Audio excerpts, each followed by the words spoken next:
Aquest acte de literatura, literatura com a eina de canvi ecosocial, al Port del Demà, relats distòpics sobre la indústria càrnia. I hem començat recordant l'edició d'aquest llibre, que hem editat entre 5 entitats, i parlarem després de l'edició argentina, que Madreselva està a punt de treure i que podrem parlar-ne, d'acord? Perfecte, comencem. Doncs aquest concurs, el llibre prové d'un concurs, com us dèiem, un concurs que va sorgir d'aquestes 5 entitats i que, com us dèiem, tenia com a objectiu posar sobre la taula el sistema alimentari, en aquest cas la indústria càrnia, els dèficits ecològics i els dèficits socials de la indústria càrnia. I vam pensar en una eina del camp de la literatura, en una eina de la cultura, per posar sobre la taula i contribuir al canvi ecosocial. Aleshores, la idea va sorgir de les 5 entitats, fent molta creativitat, i vam muntar aquest concurs que va tenir lloc des del febrer, es va posar en marxa, fins a l'abril, que era el primer període que hi havia per presentar les diferents propostes. Aleshores, arran de la situació del Covid, teníem previst presentar el llibre a la Fira Literal, però no va poder ser, i també vam decidir augmentar un mes més el termini per presentar relats. Se'n van presentar 67, que va ser un èxit, i aleshores va haver-hi tot un procés amb el jurat. Vam tenir un jurat format per persones del món de les entitats presents, a part de les 5 entitats coorganitzadores, doncs també vam tenir la sort de poder comptar amb gent del món literari, com la Raquel Santanera, el Biel Bernils, la Laura Arau, que van poder donar-nos aquest toc literari a part de les entitats participants. I finalment, això, la presentació i el veredicte es va donar a conèixer al setembre en un acte molt potent, però ja condicionat pel Covid, que vam fer al Museu del Ter de Manlleu. I bé, és un concurs que parteix de la problemàtica que es viu a Osona, a la comarca d'Osona, però que ha transcendit, òbviament, altres comarques de Catalunya també estan vivint aquesta situació. Després l'Aina ens en parlarà, com a comarques de Lleida, Ponent i molts altres punts del territori.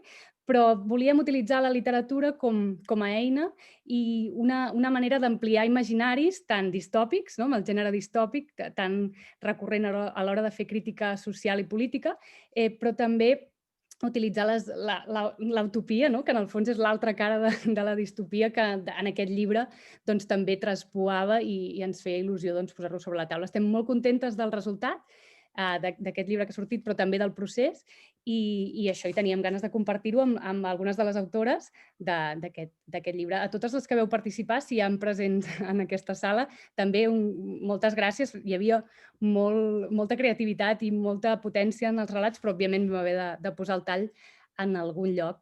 Així que comencem les intervencions d'aquest acte inclòs en el Radical December del Literal, agraint a tota l'organització també el superequipàs que hem fet. Aina, no sé si vols començar. Doncs, hola, bona tarda a tots. Com ha dit la Mari, jo soc de Justícia Alimentària, una de les entitats coorganitzadores del concurs i coeditores del llibre. I a mi, espera't, que veig que no ho tinc bé. No. Sí, Vale, perdó. És que jo no em veig grossa. I, a mi em toca explicar-vos una mica així molt resumidament, en 5 minutets, quina és la problemàtica global d'aquest model agroalimentari, industrial, intensiu, i concretament les nefastes conseqüències que té la indústria càrnia, que és el tema que avui ens ocupa. Perquè us feu una mica d'idea de la magnitud de la tragèdia, abans de passar a les conseqüències, us vull donar 4 dades.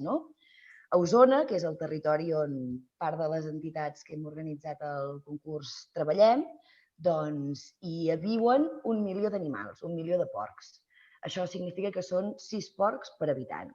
Ja us podeu imaginar que és un volum important, no? I suposa el 52% del producte interior brut. Per tant, ja també us podeu imaginar el que costa canviar aquest model i lluitar perquè un altre model més agroecològic, més que respecti els cicles de la natura i el territori, fructifiqui. A nivell de l'estat espanyol, el sector porcí és la 4ª indústria Després de l'energètica, la construcció i l'automoció. És un monstre, no? I Espanya és el tercer productor a nivell mundial, després de la Xina i Estats Units, no? Ens imaginem una Xina i uns Estats Units i Espanya, així en petitet, doncs és el tercer productor. I signifiquem uns 50 milions de porcs a l'any. Això són 4 milions de tones de carn. I què en fem de tota aquesta carn? Doncs els espanyols, tot i que consumim 4 vegades més de carn del que està recomanat per l'Organització Mundial de la Salut, tot i així ens sobren el 50% dels porcs o el 50% de la carn, que aquest l'exportem a altres països. Per tant, aquí ja tenim una primera conclusió, que no necessitem produir tanta carn per alimentar-nos, sinó que al final es produeix tanta carn amb aquest model per enriquir a uns pocs, a uns pocs empresaris de la indústria. Aquest model és totalment insostenible, però avui en dia encara és rentable. Bàsicament creiem per 2 motius. Un, perquè externalitza costos socials i ambientals que no està pagant i que hauria d'estar pagant. I 2, perquè té la complicitat de l'administració. Les polítiques agràries a nivell europeu, a nivell espanyol, afavoreixen els grans productors, la indústria, el model industrial. No afavoreix la petita pagesia ni el model agroecològic. De manera que com més terra tens i com més bestiar tens i més intensiu és, més subvencions reps. Per tant, l'està promocionant, no està fent que la normativa posi traves en aquest model. Si ens centrem ja a nivell de quines conseqüències té, com ha dit la Mar, sobretot té conseqüències a nivell ambiental i a nivell social. A nivell ambiental, la principal és la contaminació. Penseu que les granges de porc són fàbriques de producció de carn. Allà hi entren uns animals, entra pinso, aigua, medicaments i en surt carn barata i contaminació.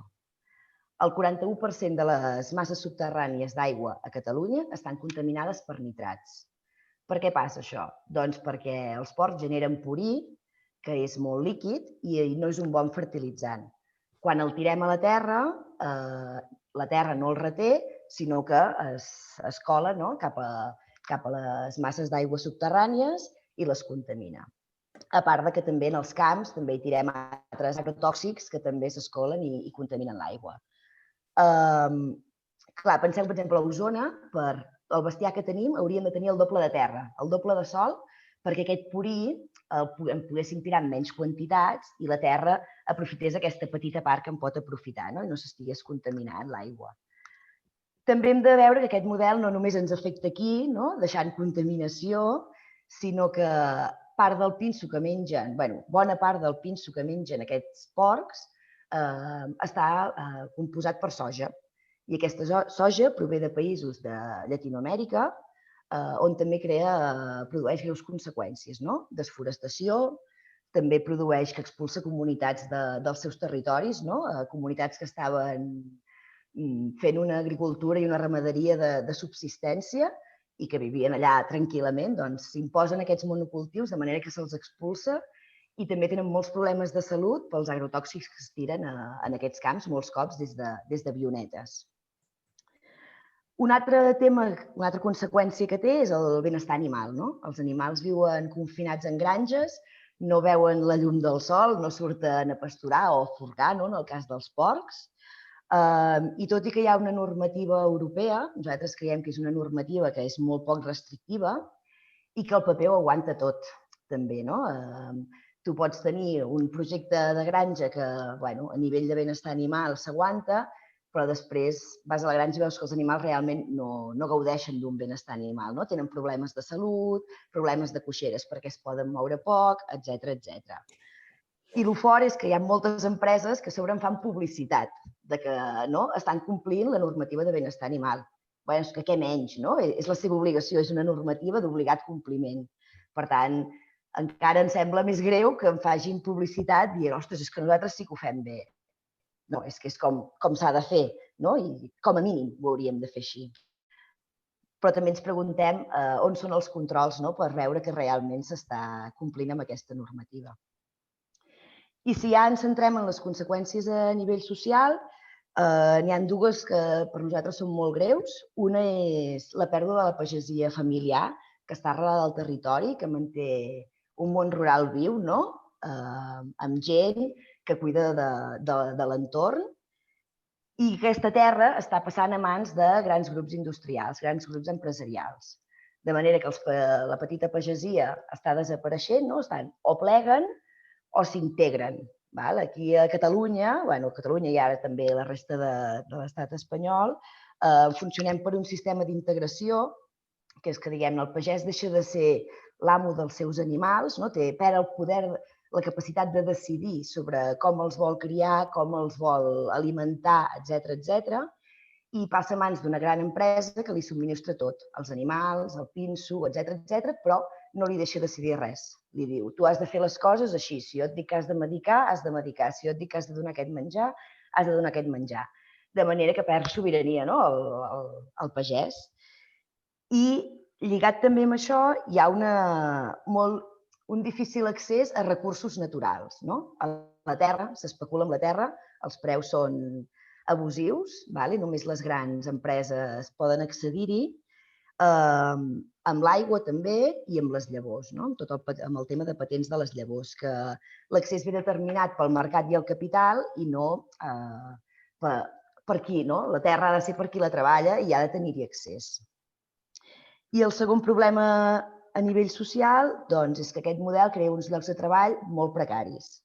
A nivell de sales de desfer i escorxadors, podríem dir quasi que són en condicions d'esclavitud.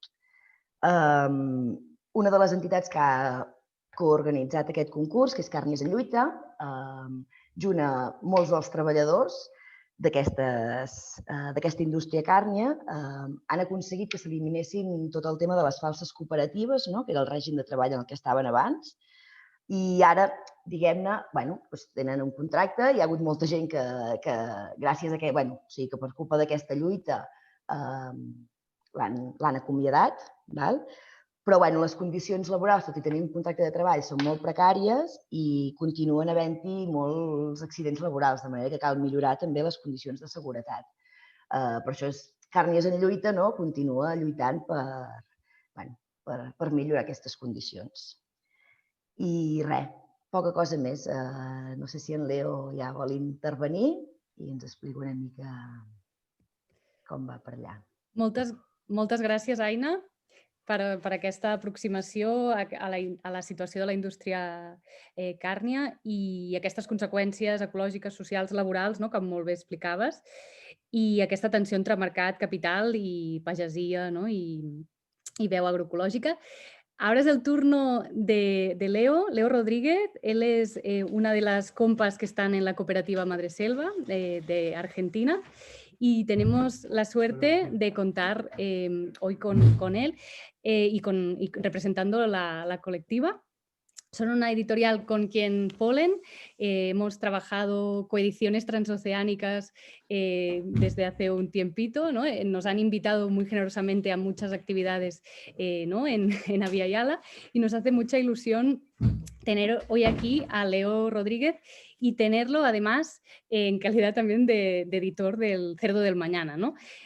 Es una suerte, ¿no? que podamos hacer este tipo de coediciones, de colaboraciones, sobre todo para nutrirnos mutuamente de los saberes y hacerlo teniendo en cuenta la mirada decolonial y teniendo en cuenta, ¿no?, todo el daño causado por la colonización, ¿no?, en América Latina. Entonces, hoy le vamos a dar la palabra porque justo había una lucha muy fuerte política, ¿no?, contra un acuerdo del gobierno argentino contra las macrofábricas del cerdo en Argentina, propuestas por ese acuerdo propuesto por el gobierno chino, entre el gobierno chino y el gobierno argentino, y creo que Leo, ¿no?, nos puede contar cómo el Cerdo del Mañana iba a ser y va a ser, ¿no?, también una herramienta modesta para la lucha, y si nos puede compartir un poco sus visiones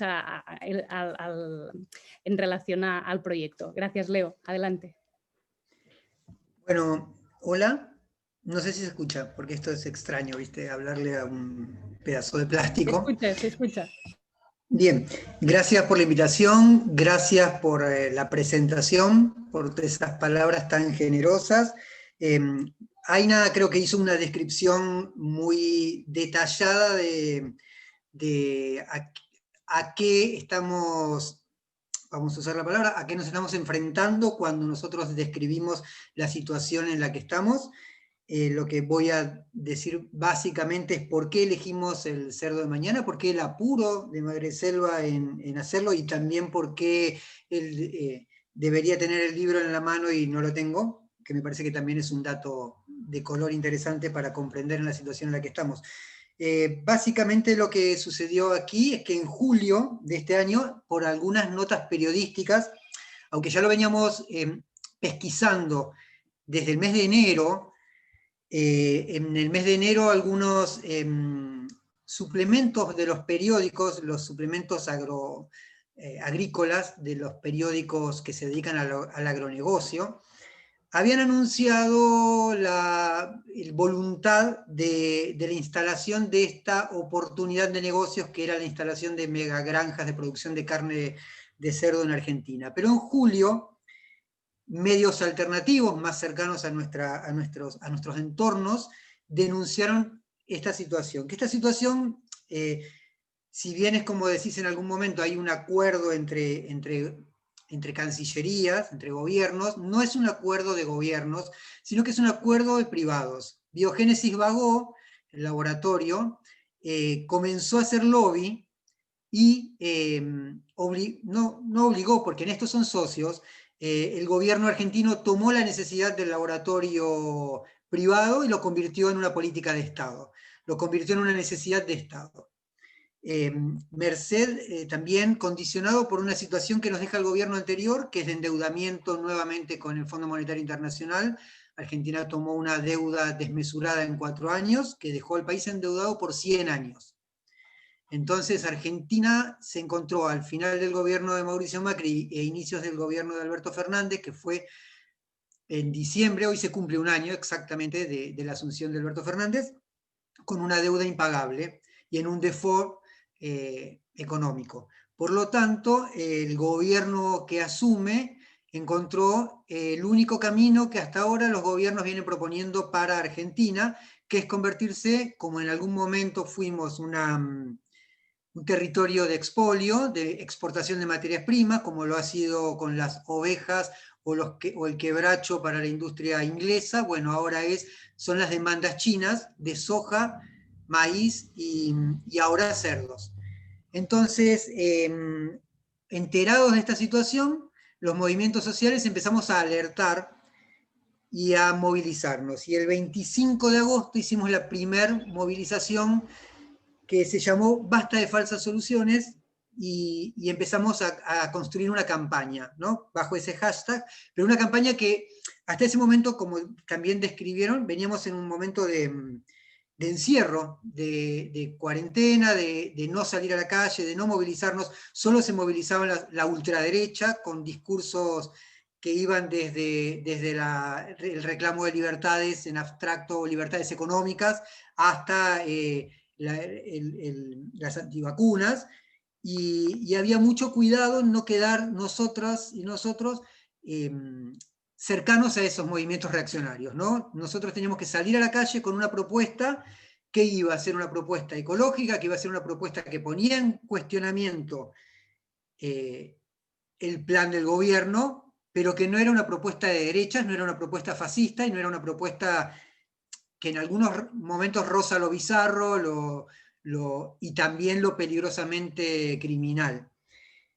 Entonces se conformó esto, que es una multisectorial de sectores en lucha, y salimos a la calle diferenciándonos de las marchas que se hacían en contra del gobierno, que son muy parecidas aquí en Argentina a las que ustedes viven en la península con Vox. Digamos que afortunadamente lo que diferencia a nuestras derechas de las de ustedes es que todavía no tienen representación parlamentaria. Lo que nos iguala es que pronto la tendrán, porque están creciendo en las encuestas en base a esta política de salir a la calle y capitalizar enojos y frustraciones. La pandemia y el encierro y el empobrecimiento genera frustraciones, enojos y una posibilidad de no ver un más allá. Y bueno, eso es lo que ellos recogen. Lo que nosotros intentamos recoger es un proyecto que ponga en discusión otro futuro posible. Y en eso, como Polen bien dijo Mar, son amigos, amigas, compartimos mucho juntos, de vez en cuando entramos a ver su sitio web, que está actualizado, no como el nuestro que está todavía en construcción. Y encontramos que acababan de publicar el port del demás. Y para mí fue una revelación, fue como sentir que esos vasos comunicantes entre lo que vibra una editorial que sentimos hermana ahí y se conecta con luchas locales, y bueno, es esto de sentimos que, iba a decir, pintando tu aldea pintás el mundo, bueno, luchando en tu tierra luchás en el mundo entero.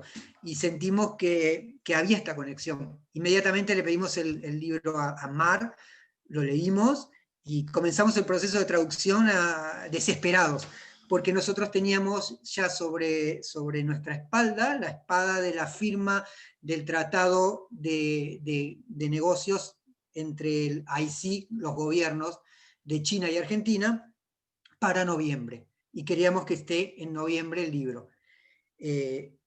Hubo nuevas movilizaciones, hubo mucho reclamo popular, y el gobierno argentino hizo dos movidas. Primero, el acuerdo iba a ser firmado antes, ¿no? Y cuando empezaron las movilizaciones populares, el gobierno dijo que bueno, que no habían contemplado algunos recaudos ecológicos, entonces que el acuerdo no era seguro porque no tomaba en cuenta el impacto ambiental.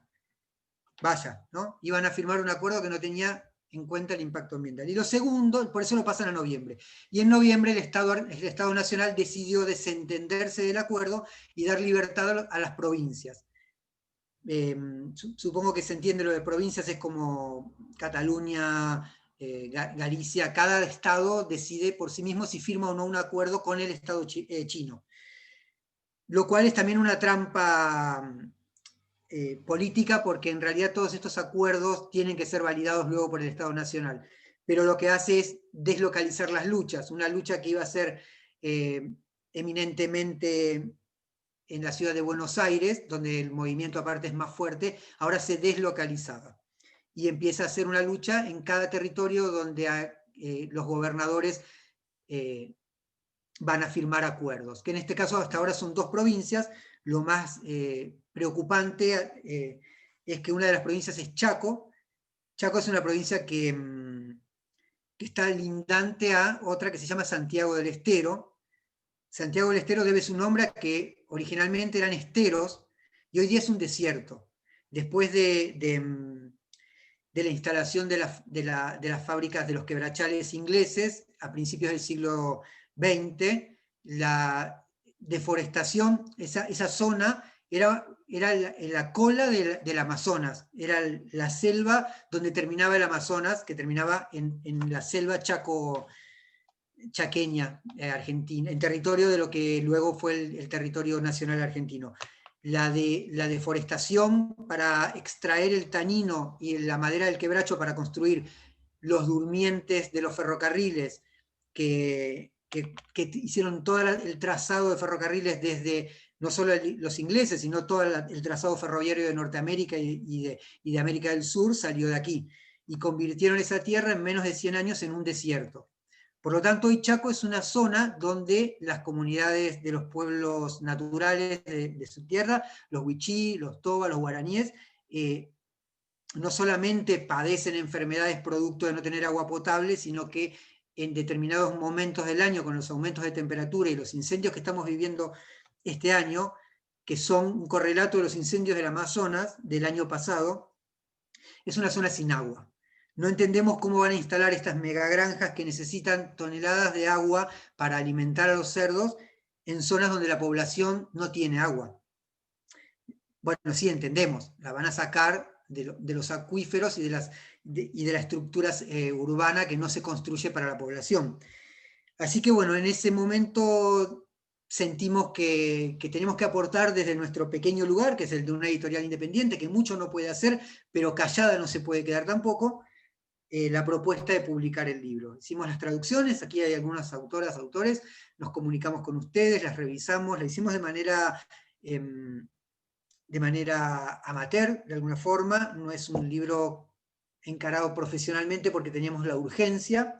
Nos ayudaron mucho activistas veganas y veganos en esto, aunque entendemos que el triunfo de esta lucha de conciencia es que exceda todas las barreras y plantee esta ilógica de producir un modelo que no puede sostener la vida. Entonces, bueno, nuestro pequeño aporte es el libro. Quiero agradecer a todos los que generosamente brindaron los permisos para hacerlo. No lo tenemos todavía impreso porque, bueno, nosotros imprimimos con amigos y amigas y bueno, merced a la pandemia, la crisis económica hizo que muchos lugares no pudieran seguir trabajando como venían haciéndolo, y nuestro taller de impresión está en un momento de crisis económica y retrasó todos los procesos por falta de compañeros para trabajar. Pero calculo que entre este fin de semana y la semana que viene ya va a estar el libro disponible, y espero que lo reciban lo más pronto posible. Muchas gracias. Muchísimas gracias, Leo. Ha sido un placer escucharte y ver, ¿no?, también esa frase que decías, ¿no?, luchando en tu tierra, luchas globalmente, ¿no?, como ¿no?, las luchas se pueden ir hermanando y compartiendo saberes y maneras de hacer. Y también esa dimensión que hablabas también del impacto en los pueblos, ¿no?, en que ¿no?, el proyecto de macrofactorías, cómo iba a impactar tanto los pueblos que habitan en estas localidades, como también el impacto en el agua, ¿no?, como Aina también ha mencionado. Muchísimas gràcies per tu aportació. Al final, si teniu preguntes, el Leo també us les respondrà. Molt bé, ara és el torn, no, després d'haver fet aquesta aproximació, no, al canvi ecosocial, no, a les causes, no, d'aquest llibre. Tenim ganes de parlar amb aquestes persones, no, que han dedicat temps, estones, no, i pestanyes, no, que escriure sempre té com molta part també de visió, a crear no, la creació literària com a eina per tractar temes com el que parlem avui, el sistema alimentari i la indústria càrnia. I ara serà el torn, us recordo només que si no esteu parlant això, silencieu el vostre usuari i també la càmera, i ara serà el torn de parlar amb aquestes autores.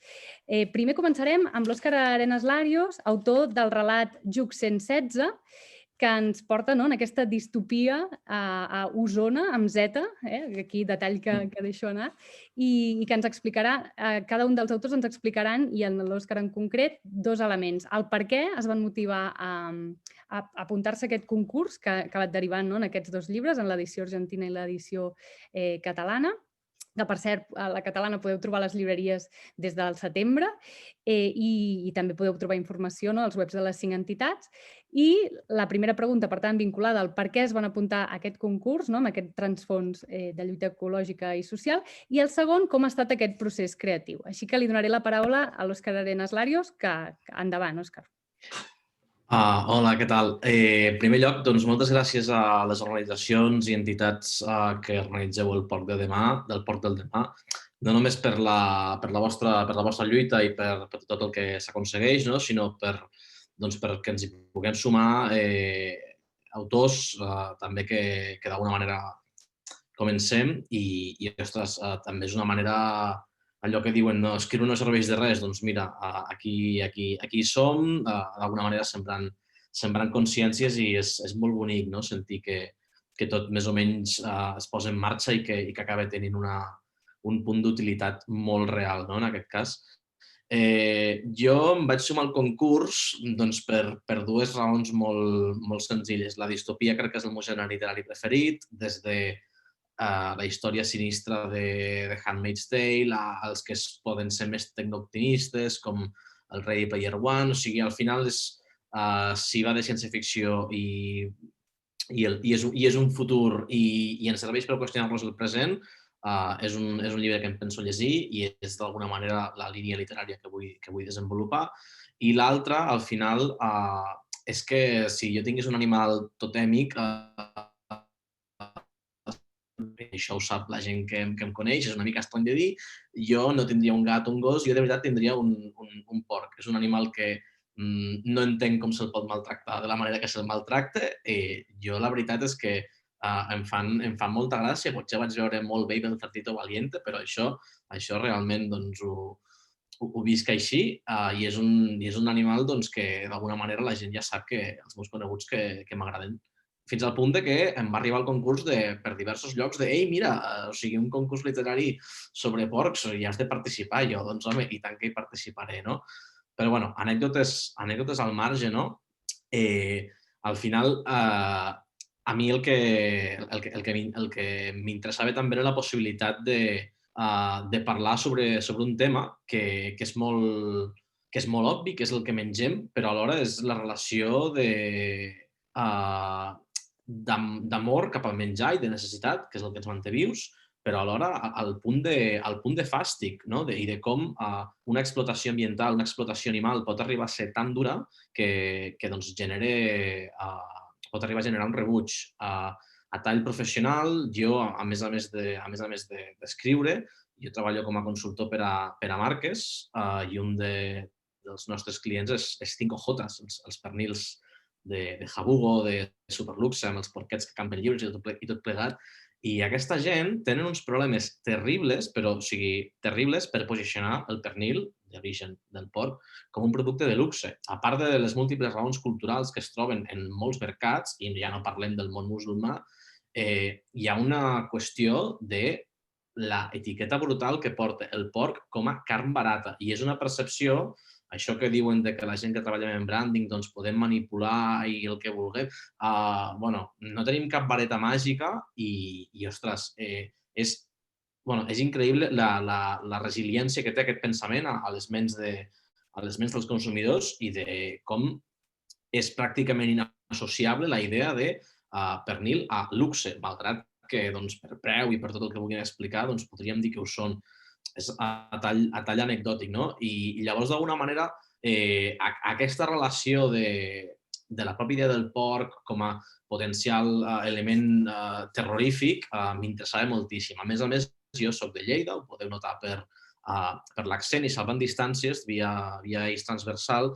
Al final també estic bastant familiaritzat amb el problema. No ho tenim tan concentrat, però sí que realment hi ha una qüestió que és bastant preocupant per tot el territori, no? I al final, doncs, amb aquesta història de voler visibilitzar el porc com aquesta doble vessant terrorífica i alhora necessària per a la nostra alimentació, vaig tenir-ho superclar. D'alguna manera tens idees de vegades que et ronden a la ment, que aprofiten, que troben una ocasió i d'alguna manera es materialitzen. Vaig escriure-ho bastant ràpid i només vaig estar retallant molt, però el que és la història, d'alguna manera la tenia superclaríssima, inspirant-me fins i tot en autors de ciència-ficció molt nostrats, com Pere Calders. M'interessava crear aquesta Osona del futur, amb Z, que tingués un clima molt quasi bé Txernòbil, que fos clarament delimitant geogràficament una zona d'exclusió. M'interessava que hi passés o donar pistes d'una geopolítica d'un ambientalisme malentès. Al meu relat, Greta Thunberg va arribar a ser presidenta de les Nacions Unides i no va bé, spoiler del futur, de com moltes vegades les lluites es poden acabar pervertint, i volia ficar-hi com aquest recordatori cínic, tot i que és una cosa totalment anecdòtica, però que una mica amb el que parlava el Leo, doncs això de la regió de Chaco, de com moltes vegades se li acaba donant la volta. I entrant al meu relat, Juxen 16 és el codi d'un porc. És el codi d'un porc que viu en una granja i que d'alguna manera és la cerca d'aquest animal. La premissa de tot el llibre, de tot el relat, és què passaria si els abusos que avui passen a la terra, als animals, als treballadors d'aquesta indústria, passessin.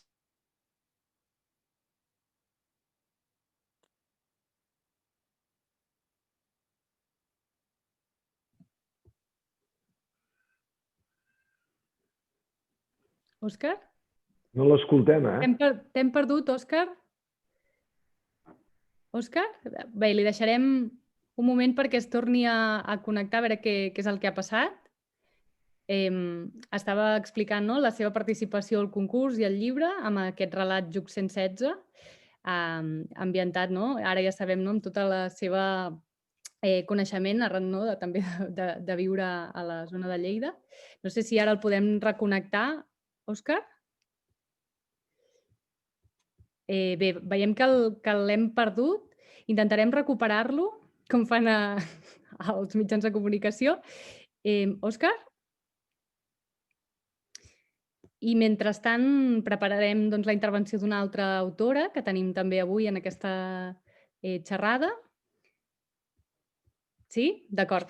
Doncs, mentre l'Òscar torna a connectar-se, donarem també pas a la Núria Barnoles, que ella també és autora del Porc del demà, d'aquest llibre que són 10 relats que es van presentar al concurs i que han sorgit en un llibre. I la Núria Barnoles va participar en el recull de relats amb el relat D.O., amb un personatge, en Galdric, que ara ens explicarà, i també amb aquesta ambientació tan ben aconseguida. No sé si abans vull comprovar si l'Òscar ha tornat. Òscar? Sí, disculpeu. Núria, et sembla bé que deixem passar l'Òscar que acabi la intervenció? Bueno, com preferiu. Sí, no, cap problema, que acabi, pobra, sí. Òscar, endavant. Doncs una mica recuperant el fil, que ja no sé on m'heu deixat de sentir, però volia com girar aquesta idea de que si l'abús que està passant a la Terra, doncs de sobte succeís al nostre propi cos. I llavors, inspirant-me en un tema que és que seria el tema de la collita d'òrgans o del cultiu d'òrgans, que és un tema molt gore, molt sanguinolent, propi del terror, de la ciència-ficció, i que està present en obres literàries que m'atreviria a dir sofisticades, com el Never Let Me Go, de Kazuo Ishiguro, Nobel de Literatura, però que també està present a La isla de Michael Bay, que és una pel·lícula d'explosions i super blockbuster. Vull dir que és una cosa que d'alguna manera és com aquest terror al nostre propi cos i que algú li faci alguna cosa, ho vivim de manera molt visceral, clar, literalment, i m'interessava que el relat parlés d'això, de les conseqüències d'aquest consum i plantejar que moltes vegades l'horror no és tant la mort, perquè per desgràcia la mort és molt quotidià, tant per accidents laborals com per la mort dels propis animals, a vegades en condicions molt poc dignes, sinó moltes vegades plantejar-ho com que l'autèntic terror és ser viu, és el que li passa al protagonista, és ser viu a causa d'un sacrifici o d'una catàstrofe en algú altre. I és una mica el que intenta explicar Juc 116, i us ho he explicat així en 2 parts, i és això, reiterar el meu agraïment un cop més, i amb ganes de sentir el making of de la resta de relats. Moltes gràcies, Òscar. Hem pogut repescar-te perfectament i acabar el fil amb una mica aquesta ambientació que comentaves tan important i aquests referents, que a l'hora del procés creatiu també és molt important, com els referents locals d'on vivim, com amb els referents culturals i artístics ens influeixen. Gràcies. I ara és el torn de la Núria, que ja havíem presentat, Núria Barnoles, amb el seu relat D.O., que vull començar llegint la primera frase, que a més em connecta amb això que començava l'Òscar, dels 5 Jotes, que ha sigut espectacular, el comentari sobre les marques i com a vegades també ens fa pensar en la publicitat enganyosa, que comença així, el D.O. Terra endins hi ha una zona anomenada D.O. Molts forans s'hi senten atrets perquè es pensen que D.O. significa denominació d'origen degut a la seva famosa gastronomia i exportació de delicatessen. Núria, quan vulguis. Sí. A mi va ser la mare que em va trucar i em va dir Núria, has de participar en aquest concurs. Jo estava marcat aquí a Zúrich, visc a Suïssa, des de fa molts anys ja fora, i a mi el que em va sorprendre més va ser que els organitzadors demanessin que els relats havien de ser distòpics, perquè la situació real i actual ja és distòpica. sigui, si podem, 4 dades sobre la taula. Podem parlar d'escàndols de la indústria càrnia a tot arreu. Jo ara països de què puc parlar en propietat és Alemanya, Suïssa, a part de Catalunya i Espanya. Són escàndols de tot tipus, vull dir, abusos laborals, sexuals, immigració, tortura i patiment humà, negoci amb carn feta malbé, desastres ecològics, i tot és el que comentava l'Aina abans, no? Tot en connivència amb les autoritats. A Osona, el grup de defensa del Ter alarma i alerta cada any que literalment la comarca està podrida. Estem parlant que la mitjana de nitrats a les fonts de la comarca són de 76 mil·ligrams per litre, quan l'OMS fixa un límit de 50 mil·ligrams per litre. Això vol dir que la meitat de les fonts de zona estan contaminades i tot per origen dels purins. Lligant amb això tenim tot el tema dels càncers de còlon. A Catalunya es diagnostiquen 4.000 casos nous de càncer de còlon i recte i es tracta de la segona causa de mort per càncer. Jo només he trobat dades ara del 2007 i Catalunya era la segona comunitat després d'Andalusia amb més casos. Potser tenint en compte els nivells de contaminació dels aqüífers podríem parlar d'una certa causalitat i no correlació. I ara també em va inspirar el tema, un article de la Roser Iborra Setembre, l'any 2017. Ella titulava l'article com que era un article sobre els escorxadors, els accidents laborals del sector, i deia que els escorxadors són escorxadors de porcs i de carn humana. I precisament aquesta observació és un dels temes centrals, no? On comença el patiment i on acaba el patiment d'una espècie i d'una altra. És el que comentava l'Aina abans, no? Ja els escorxadors catalans maten 19 milions de porcs a l'any, o sigui, són 500.000 a la setmana, si no és més a hores d'ara.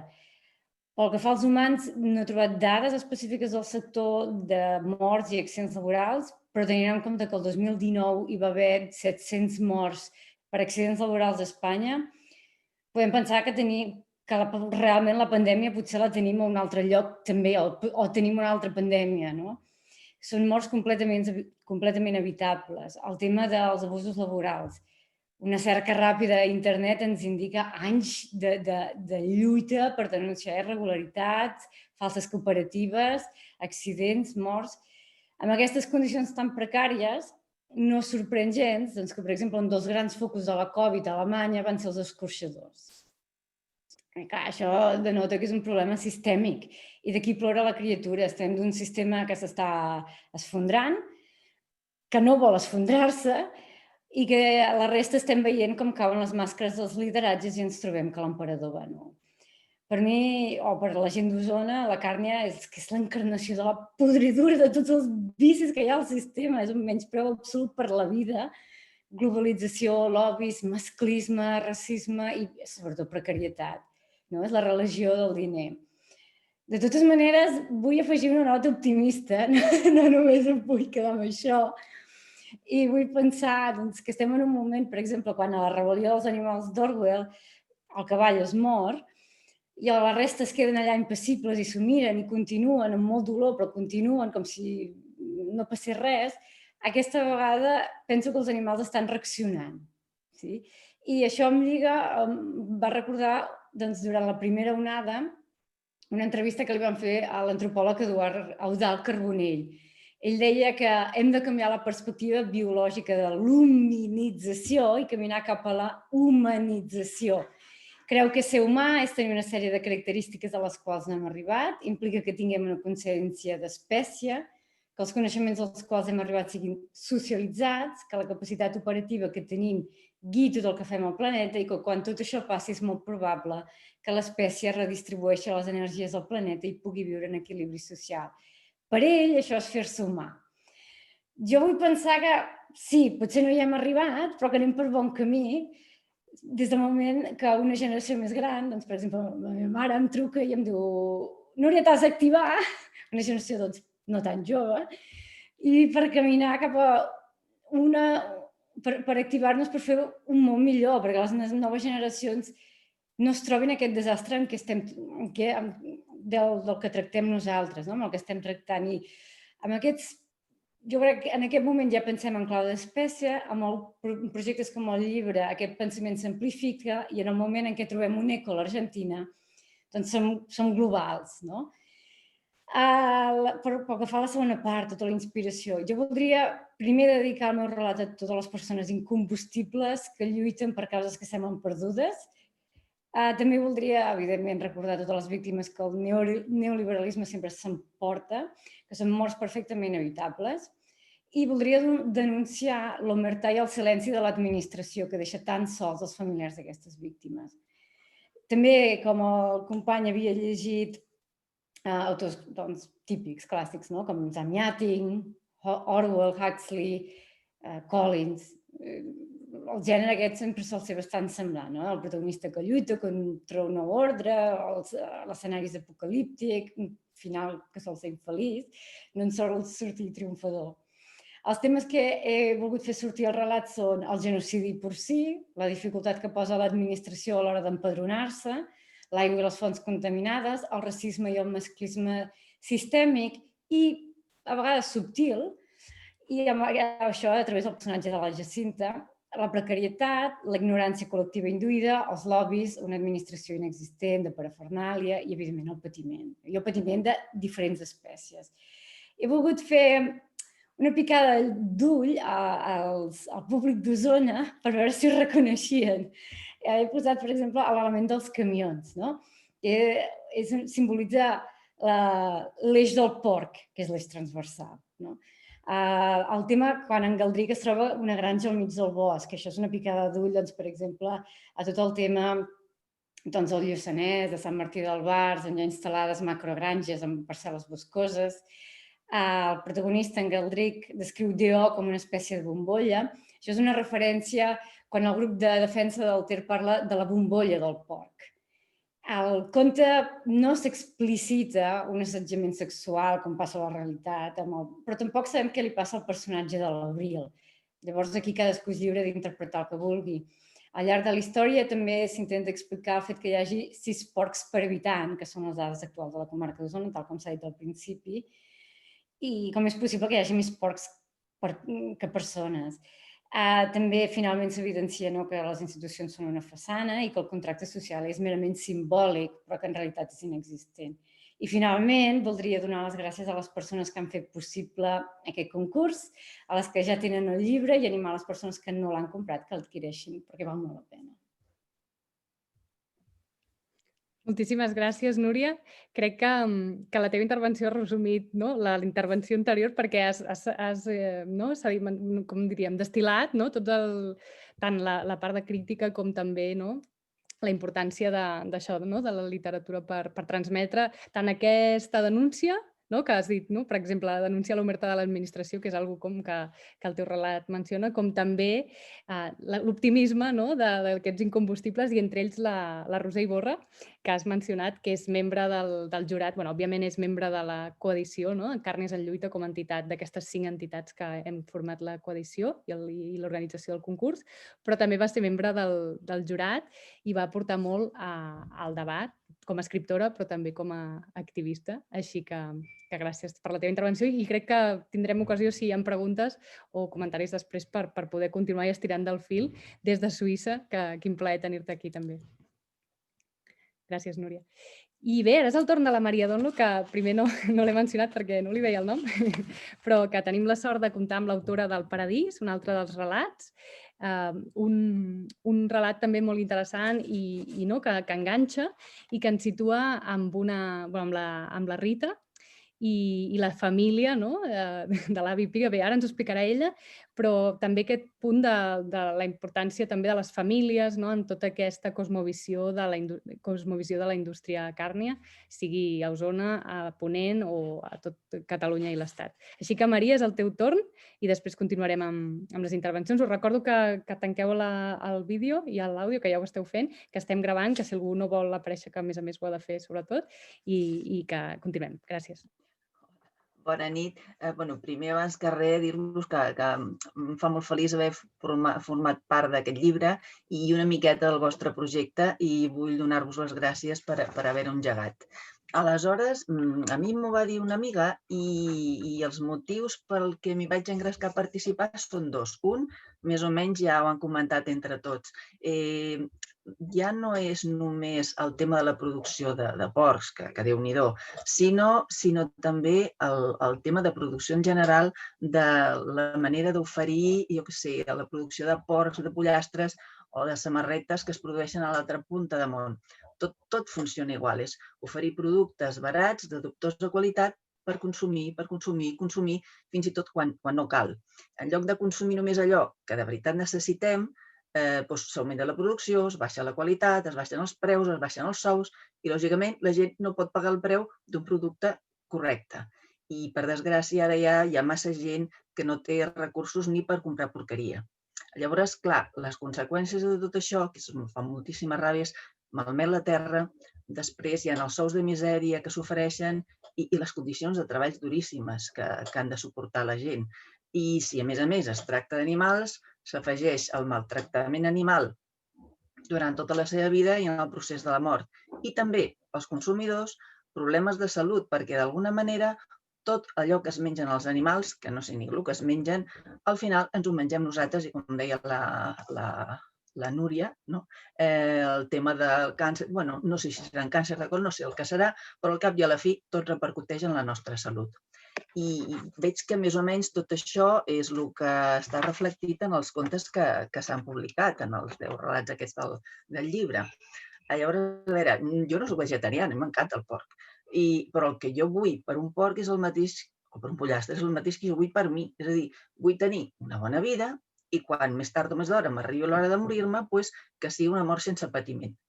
I clar, canviar aquest sistema és una tasca faraònica, però es comença per alguna cosa. I encara que sigui la mida d'un gra de sorra és molt important. Per això aquesta iniciativa que teniu és fantàstica. I proposes com la vostra són les que a la llarga provoquen canvis en la mentalitat de la gent i que comporten canvis en la manera de produir, de consumir i de viure. I després, l'altre motiu que em va animar a participar en aquest concurs va ser que si era escollit com a finalista, estaria el conte publicat en el llibre. I això em va semblar fantàstic. Això és, diguéssim, la primera part de la pregunta. I llavors, en quant a la segona, el procés de creació, a veure, jo poques vegades començo, quan escric un conte, començo sent conscient de la idea principal que em mou a escriure. Puc començar a través d'una imatge, d'una frase, d'una música, i a partir d'aquí he d'anar fent d'investigador, he d'anar descobrint què passa mentre la història avança. En aquest cas, la idea principal sí que la tenia clara, que era el desastre en tots els sentits que representa la producció dels porcs actualment. I a partir d'aquí, el primer que em va aparèixer en l'escenari va ser un lloc fosc, humit, pudent i secret. I com a secret, allò que havia d'estar al subsol. Aleshores vaig anar muntant la història alhora que resolia els diferents per què que m'anaven sortint. Com, per exemple, si estava al subsol, vol dir que s'hi amagava alguna cosa. Què s'hi amagava, que era tan terrible? I llavors em vaig trobar amb uns éssers que eren mig porcs, mig humans, que sortien com a conseqüència de modificacions genètiques causades per la contaminació de la terra i els aqüífers d'aquesta producció en massa. I llavors, si els teníem amagats, per què?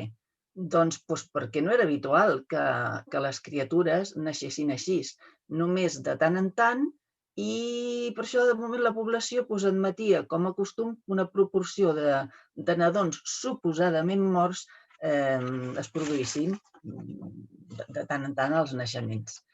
Després em calia algú que ho expliqués, algú que es pogués sorprendre i convertir-se inclús en un perill pel manteniment del sistema. I llavors va aparèixer la Rita, que era la contraposició, era la llum, era una adolescent valenta, curiosa, vital, amb un gran sentit de la justícia. I és qui ens ho mostra tot, mostra el seu fàstic, la seva incredulitat, la seva por.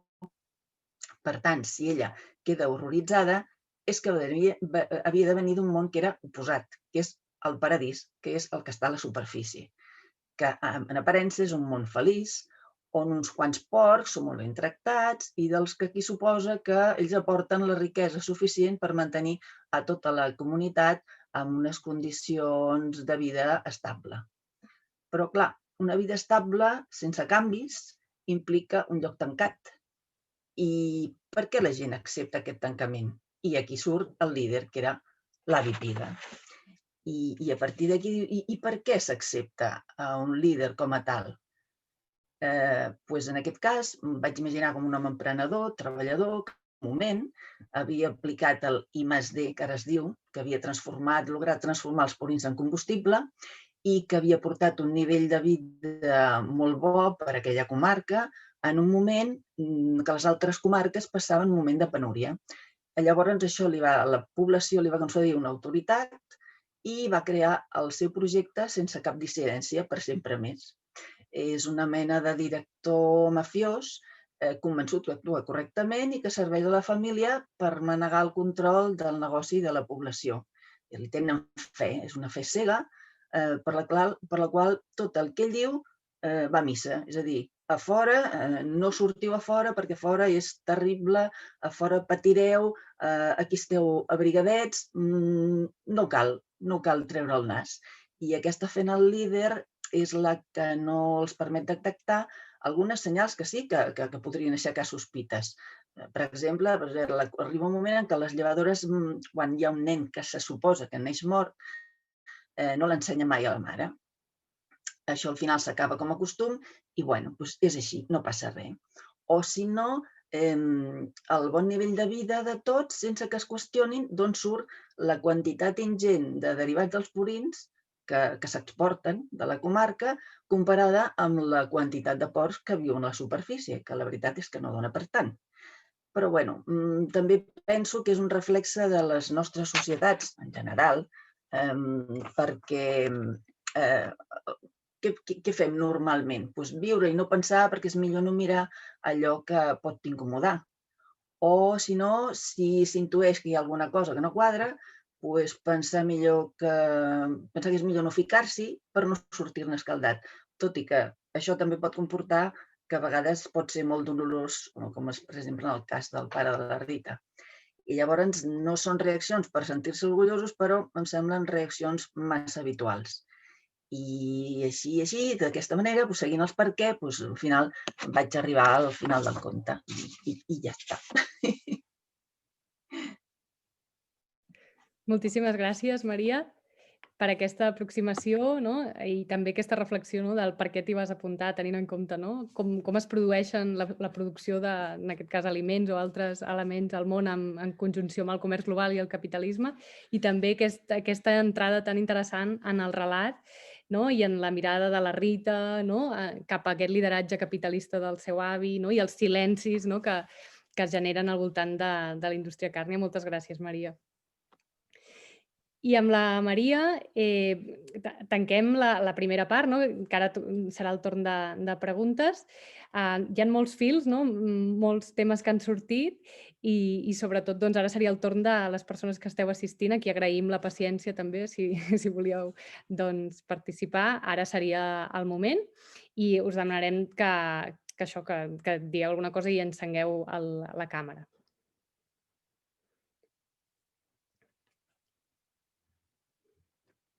També, si algú li fa cosa o no s'atreveix, també pot, a través del xat, vehicular-nos les preguntes i l'Aina i jo ho transmetrem. Tenim una persona, em sembla, Emma, que vol participar, pot ser?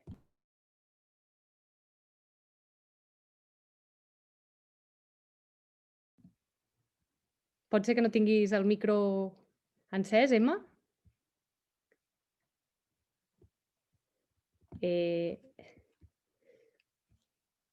Bé, la persona Emma no està fent la pregunta, sembla com part de la distopia, la persona Emma. Però bé, si hi ha alguna altra qüestió, alguna altra pregunta, si algun dels ponents vol fer algun altre comentari, si alguien de los ponentes también quiere añadir alguna cosa a raíz de lo que hemos oído y escuchado de las autoras.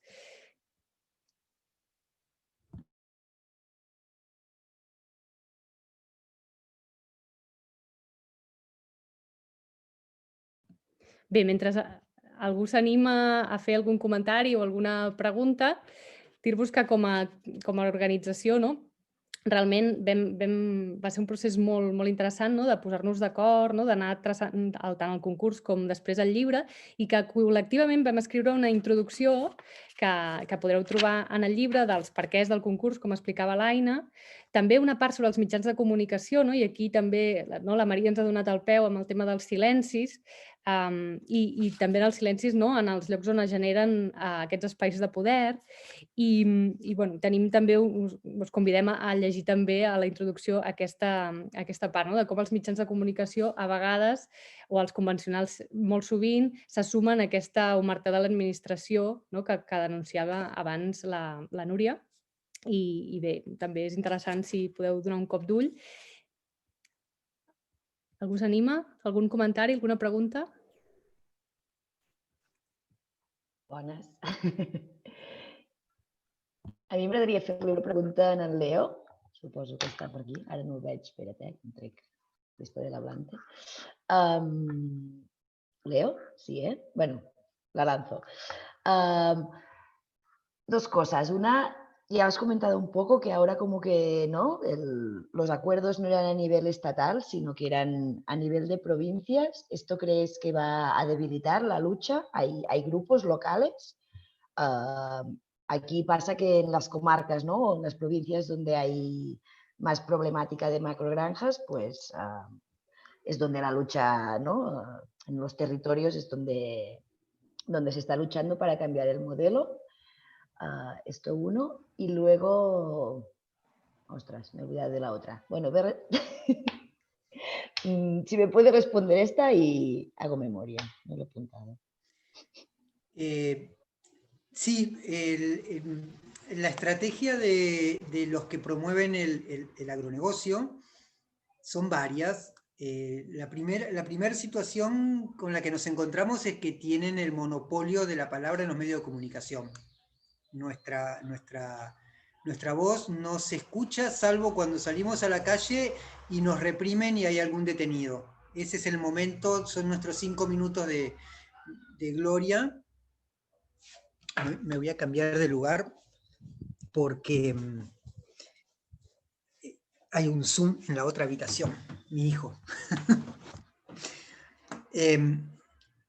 Entonces, y han hecho de esta lucha, la han querido convertir en un reclamo de veganos urbanos.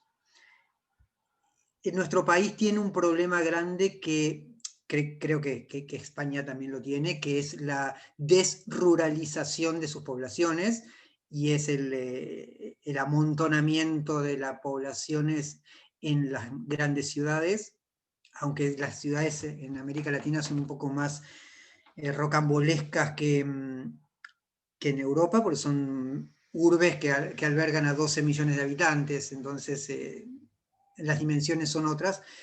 Y sí, es una estrategia para debilitar la lucha si la tenés que trasladar al territorio local, porque son poblaciones que ya han sido desruralizadas y desurbanizadas. Por un lado. Pero por el otro, tenemos en este momento la lucha en la provincia de Chubut. Chubut es una provincia de la Patagonia, cuyo gobernador asumió el año pasado, hace un año, con una campaña montado en los movimientos sociales en el reclamo de no a la megaminería.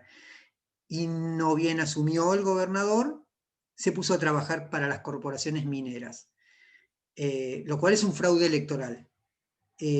A pesar de la escasa densidad poblacional de Chubut, en este momento, como decimos nosotros, Chubut está en llamas, porque la población salió a frenar el acuerdo con las megaminerías. Tenemos la esperanza de que los movimientos sociales en Chaco puedan hacer frente a esto, y nosotros desde cada uno en su ubicación hará el reclamo y la movilización necesaria. Imagino que en un principio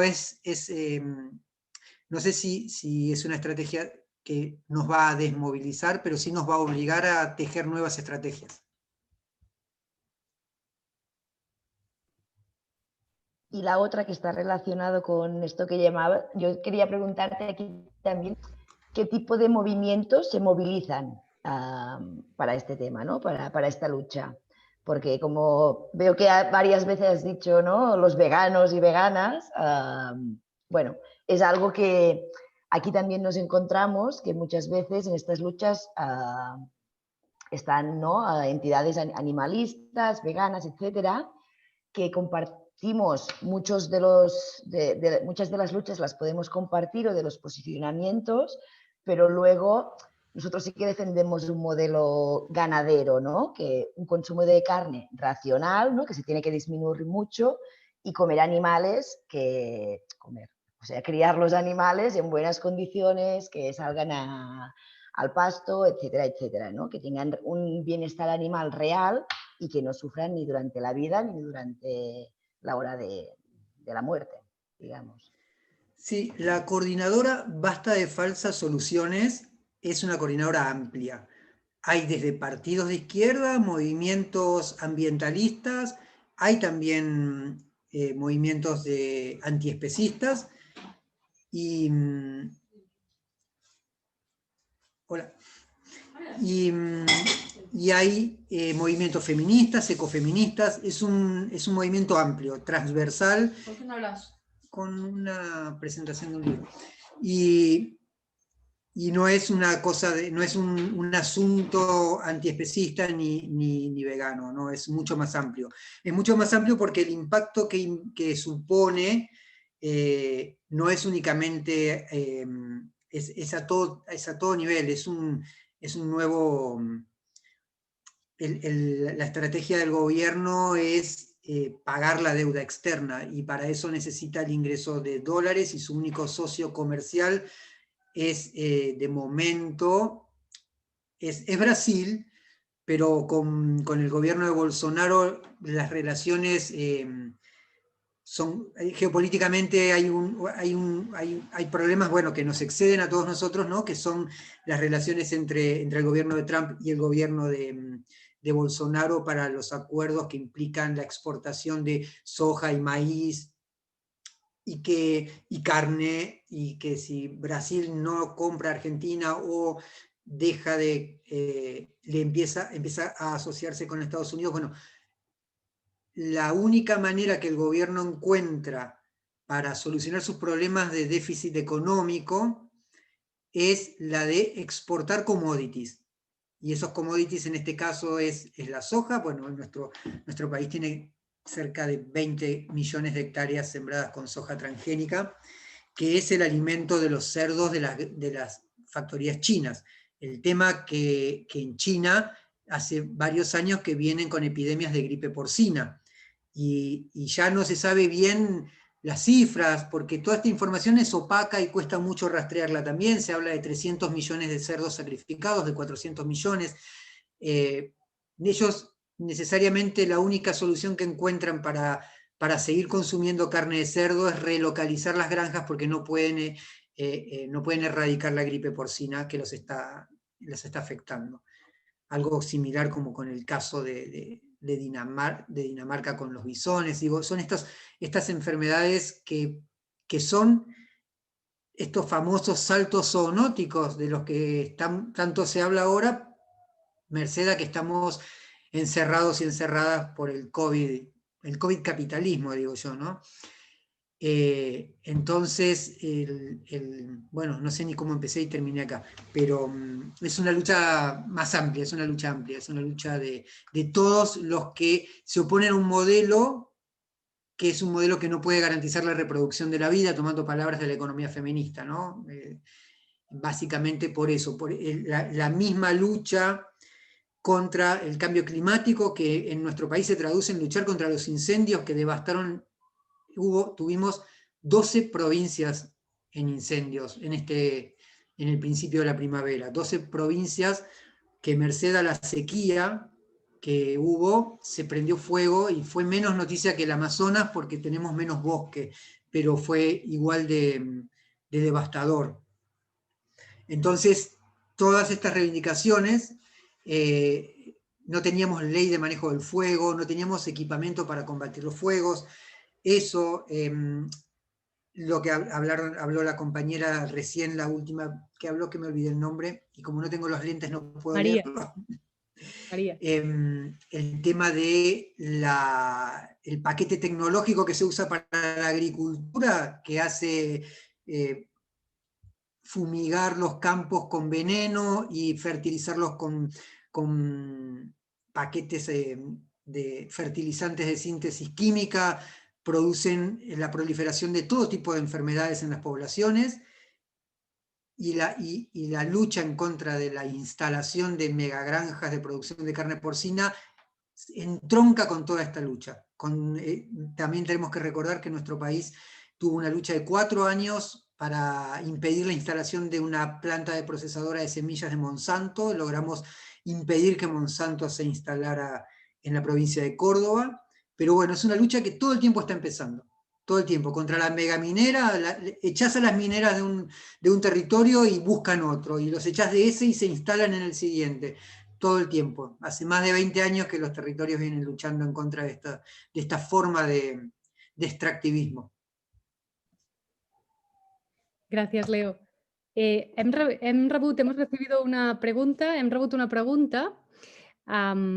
de Roser Noguer, que diu: creieu que amb la publicació del llibre hi haurà més sensibilització per part de la població o ajudarà a aquesta sensibilització? Ho dic pel moment que vivim, diu. Ha tingut bona acollida? És una pregunta que ens envia a totes, que nos envia a totes, ¿no? L'impacte del llibre. Suposo que es refereix en aquest cas a l'edició en català, perquè l'Argentina, com bé ens explicava el Leo, estarà d'aquí una setmana aproximadament, ¿no? En una semana ya lo tendremos y podemos hablar de impactos. Sobre aquesta pregunta jo començo. L'acollida és bona, realment, no? El llibre es pot trobar a les llibreries catalanes, que ho demanin, i ho han demanat moltes llibreries. Nosaltres ens distribueix, a Pollen ens distribueix la distribuïdora Virus, que també és una cooperativa, i ha tingut bona resposta. Sobretot també hem de dir a les llibreries, no, de la comarca d'Osona, de l'àrea metropolitana de Barcelona i d'altres punts de Catalunya. I realment a Pollen, no, que som la part de la coedició que és l'editorial, no? Hi ha un altre que és un mitjà cooperatiu molt potent que és Setembre, no? Que aquests dos som les dues entitats que ens assemblem més en aquest àmbit, no? De difusió, i després hi ha les 3 entitats molt potents en la lluita ecologista i social laboral i del sistema alimentari, però una mica per avaluar l'impacte podríem dir, no? A Pollen fem el que en diem ecoedició, que és una forma de publicar que té en compte l'impacte ambiental a l'hora d'editar els llibres, no? I llavors fem una sèrie de mesures que ens permeten minimitzar els impactes associats, doncs, a l'edició d'un llibre. Per això us dic que quan pensem un projecte, i en aquest cas el projecte va venir de les 4 entitats més nosaltres, no? Que vam fer aquesta coedició, la pensem en clau de veure, no? D'ajustar les tirades, no? De fer projectes que siguin, no? Més arrelats a lo local, no? I que tinguin en compte, doncs, això, els impactes. Aleshores, per ara, no? Estem molt contentes perquè biblioteques, no? Les biblioteques públiques, no? Han demanat el llibre, les llibreries, com us dic, també el tenen, i ara just estem, no, amb una primera reimpressió de 100 exemplars, no? N'havíem fet 300, és a dir, no? Una primera tirada, no?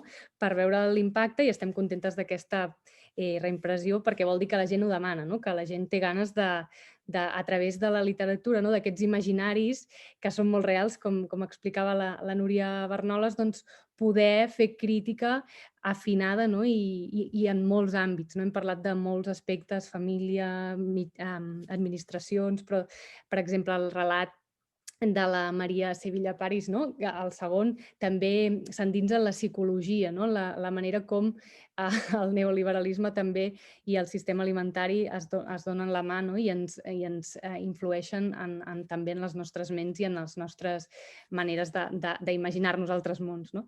I així que així ha tingut bon impacte. Hem fet una presentació, com deia al principi, del setembre, no? Que va servir per difondre el llibre, amb la sort de comptar amb la Iaio Herrero, no? Que en el marc d'Alternat, i avui fem aquest acte, no? Amb algunes autores com l'Òscar, la Núria i la Maria, i tenim pensat fer una altra presentació que a veure si surt bé a Barcelona, a l'original, perquè ara amb el Covid, no? Covid capitalisme, com deia el Leo, els espais s'han tornat molt obtusos i no sabem quines possibilitats tenim per fer-ho, no l'original, sinó les normatives són molt obtuses i costa aterrar-ho, però volem fer una presentació encara més literària que aquesta d'avui, que aquesta tenia molt aquest rerefons, però utilitzar també com la part més de recitar, sigui poesia, sigui relats com els que tenim, sigui teatre, perquè tenim un epíleg de Toni Gomila en el llibre, que també va fer un monòleg a Corà, que us recomano, sobre el paper de les matances del porc, en aquest cas a les illes, a ses illes. Bé, doncs que estem preparant un acte que també amplificarà encara més aquesta temàtica. No sé si Aina vols afegir alguna cosa.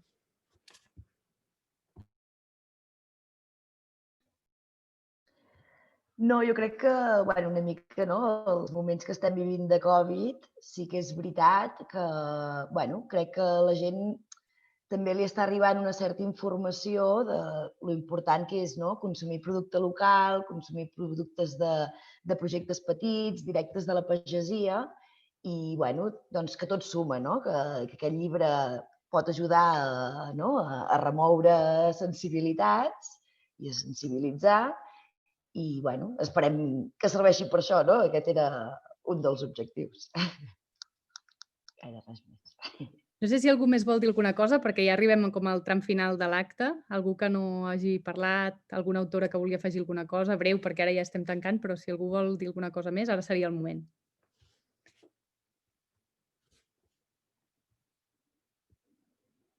Bé, crec que no.